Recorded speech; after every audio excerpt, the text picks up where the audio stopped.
Hey everybody, this is Steven. As you can see, this time not from behind my desk, but in the fantastic city of San Francisco. We're here for a tour with a group of European executives, going to visit some cool companies this week. If you hear some background funny noises during the video, that's because behind the camera, the San Francisco Police Department is doing an exercise with their bomb squad, so we may have funny noises, so we'll see what happens. But during this video I would like to talk about the proactive segment of one, so stay with me for a few seconds.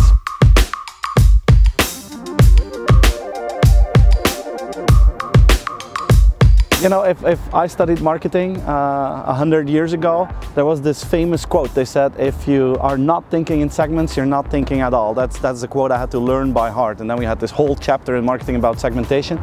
Today I think it's quite different. I think that today if you're thinking in segments, you're not thinking at all. Everything has changed, and probably today the best segment size is the segment size of one, as many know of you. And marketeers have to unlearn to work with averages and start to learn with the idea of a personalized segmentation, meaning that you only have one individual per segment. But I think we can go a little bit further with that. And I've been thinking about this concept that I'm calling the proactive segment of one.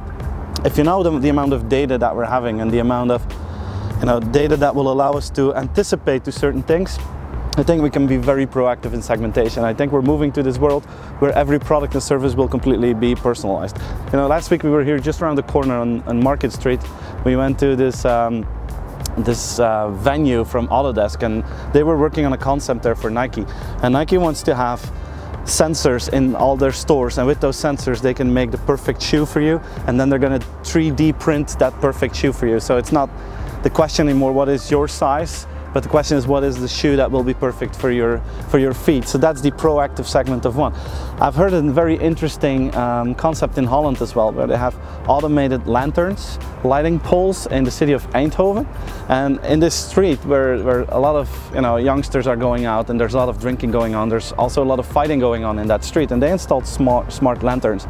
And they have sensors in them, and they can sense at a certain moment when the amount of conversations or the volume of conversations is going up. And they can predict that someone will start to fight, and when they feel that there will be a fight, they turn on the lights incredibly hard, and because of that people don't fight anymore. So based on the individual preferences or the individual context of one person, you can change the context, and I think that's a very interesting concept to think about. That's what I call the proactive segment of one. It's also related to the video that I posted last week with the 4 characteristics of the modern consumer. You know, the first one was personalized services and products. Well, this is exactly the way how to think about it with the proactive segment of one. So I hope that was a good video for you guys. This was the first Consumer 2020 video that I didn't take from my office, but now from San Francisco. I hope you enjoyed it, and see you next week, guys. Thank you. Bye-bye.